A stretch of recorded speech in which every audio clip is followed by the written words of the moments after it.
मायानगरी अशी ओळख असलेल्या मुंबईत महिला किती असुरक्षित आहेत याचा पुन्हा एकदा प्रत्यय आलाय।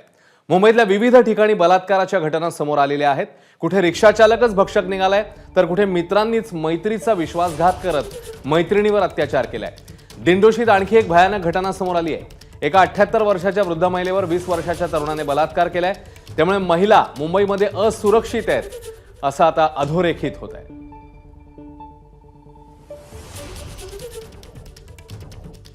तर मुंबईमध्ये कुठे कुठे अत्याचाराच्या घटना समोर आल्यात एक नजर टाकूया। मुंबईतल्या रामा मंदिर परिसरात 20 वर्षीय तरुणीवर बलात्कार झालाय। तरुणीच्या गुप्तांगामध्ये ब्लेड आणि दगडाचे तुकडे आढळले।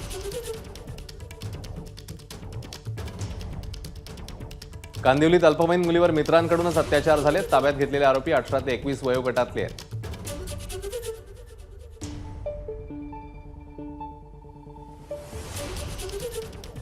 तर दिंडोशी पोलीस ठाणे हद्दीत 78 वर्षीय वृद्ध महिलेवर अत्याचार झालाय। 20 वर्षीय आरोपीला पोलिसांकडून अटक झाली। याशिवाय मालाडमध्ये 16 वर्षीय मुलीचे विवस्त्र फोटो व्हायरल झाले। बांगूरनगर पोलिसांकडून आरोपींना अटक झाली आहे।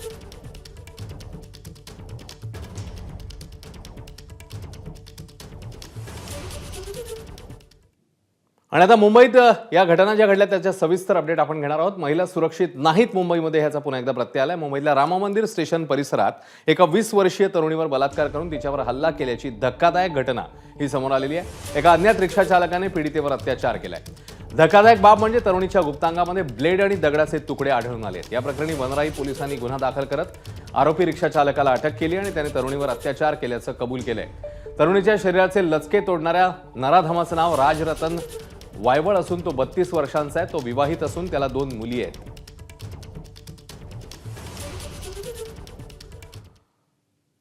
तिकडे अल्पवयीन मुलीला भेटायला बोलवून तिच्याच 3 मित्रांनी तिच्यावर बलात्कार केल्याची धक्कादायक घटना समोर आली आहे। आळीपाळीने मैत्रिणीवर बलात्कार करणाऱ्या तरुणांनी ही घटना मोबाईलमध्ये चित्रीकरण केली। कांदिवली परिसरातली ही घटना आहे। या प्रकरणी पोलिसांनी तिघांना ताब्यात घेतलंय। ताब्यात घेतलेले आरोपी 18 ते 21 वयोगटातले। तर मुंबईच्या दिंडोशी पोलीस ठाण्याच्या हद्दीमध्ये एका 78 वर्षीय वृद्ध महिलेवर 20 वर्षाच्या तरुणाने अत्याचार केले आहेत।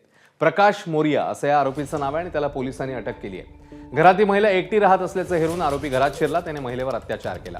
दरम्यान घरातील सीसीटीव्ही कॅमेऱ्यात ही घटना कैद झाली आहे। त्यामुळे आरोपीपर्यंत पोहोचणं पोलिसांना सहज शक्य झालंय। या घटनेमुळे वृद्ध महिला देखील असुरक्षित असल्याचं आता अधोरेखित होत आहे।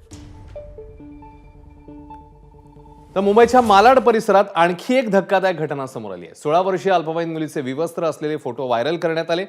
1 डिसेंबरला पीडित मुलीला एका आरोपीने धमकावून तिच्याकडनं विवस्त्र फोटो मागवून घेतला आणि तो फोटो दुसऱ्या आरोपीला पाठवला। असं करत पीडित मुलीचा फोटो आरोपीने आपल्या कॉलेजमधील मुलांना दाखवून तो व्हायरल केला। घटनेची माहिती मिळताच पीडितेने बांगूरनगर पोलिसात तक्रार नोंदवली। या प्रकरणी पोलिसांनी गुन्हा दाखल करून आरोपींना अटक केली आहे।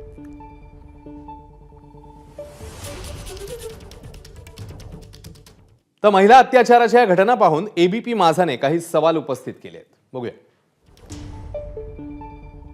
महिला अत्याचारासंदर्भातल्या शक्ती कायद्याला विलंब का होतोय? महिला सुरक्षेसाठी स्थापन दामिनी पथकाचं नेमकं काय झालं? शिफ्ट ड्युटीमध्ये काम करणाऱ्या महिलांच्या सुरक्षेचं काय? घराबाहेर जाऊन शिक्षण घेणंही मुलींसाठी आता असुरक्षित झालंय का? घरात राहणाऱ्या वृद्ध महिलाही सुरक्षित नाहीत का? पोलिसांचं संख्याबळ मुंबईत सुरक्षेसाठी कमी पडतंय का? हे सगळे प्रश्न या निमित्ताने समोर येत आहेत। एबीपी माझा, उघडा डोळे बघा नीट।